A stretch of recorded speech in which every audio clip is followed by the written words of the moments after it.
como se inicia um processo para apuração de um crime tributário?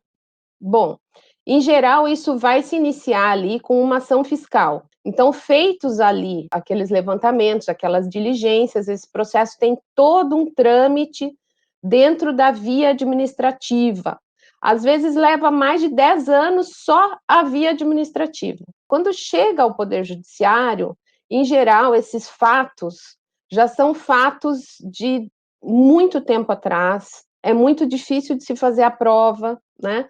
Às vezes aquelas testemunhas já faleceram, a empresa já fechou. Ainda temos outra circunstância, que é a circunstância das possibilidades aí de pagamento. A mera adesão ao parcelamento já foi considerada em algum momento pela jurisprudência como uma causa, às vezes, até de extinção da ação penal. Isso depois evoluiu para se entender que não se extingue a ação penal, mas, né, tem que suspender a ação penal durante o prazo do parcelamento. Houve uma sucessão de parcelamentos feitas aí pelo governo federal, que foram parcelamentos muito generosos, né, com, enfim, dispensa de multas, muitas vezes dispensa de juros até, e num prazo muito grande, né? O primeiro parcelamento ali, o Refis, né, que é aquele do ano 2000, teve casos de parcelamentos com mais de 200 anos, né? Então, é um parcelamento praticamente perpétuo. Então, aquela suspensão seria uma suspensão quase que eterna de uma ação penal. Empresas exportadoras, pessoas físicas de altíssimo poder aquisitivo, elas fazem aquilo que a gente se convencionou chamar de planejamento tributário abusivo. Elas organizam certos artifícios que fazem com que a situação tributária de um certo negócio pareça se encaixar numa lei que é mais favorável a ela do ponto de vista tributário.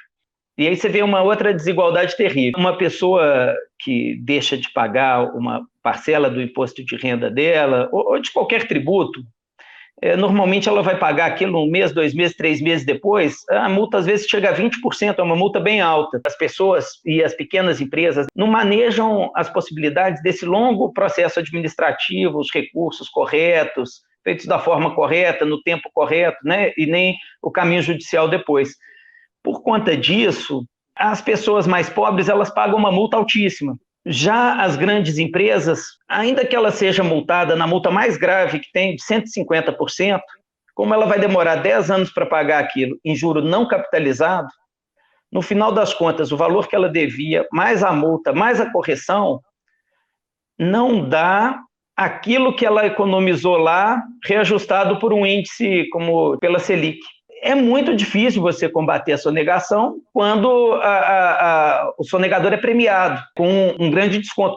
E aí, quando ele paga esse valor menor do que o que ele sonegou, ele está liberado de qualquer repercussão administrativa ou criminal. O grande problema nosso é que quando a gente vai para o sistema de coerção, ou seja, será que se eu for descoberto, né, ou seja, se a Receita Federal ou o fisco estadual ou o fisco municipal me fiscalizar e descobrir que eu soneguei, que eu subdeclarei, que eu escondi uma parte da minha venda, ou da minha receita, ou do meu rendimento, e eu for punido por isso, se essa punição for efetiva, eu vou ter uma atitude. Agora, se eu descobrir que essa punição está ali na legislação, mas ela de fato não se completa, ela não se efetiva, então esse instrumento em si é um instrumento frágil. O que deve ser feito? O que dá para ser feito para mudar? Mas, basicamente são instituição de novos instrumentos de cobrança.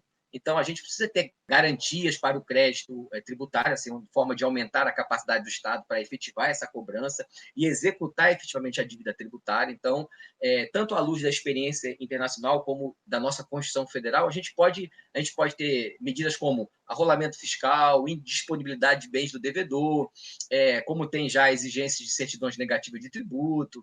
Há países que têm bloqueios de contas bancárias, inscrição em cadastro de devedores. Então, um conjunto de medidas cujo objetivo é instrumentalizar a cobrança, criando novas garantias para o crédito tributário. E aí tem diversas outras medidas, e aí a mais polêmica na discussão é a questão da criminalização das condutas evasivas. Principalmente a partir de 1995, nós tivemos um conjunto de medidas legais que foram fragilizando a punibilidade penal do crime de sonegação.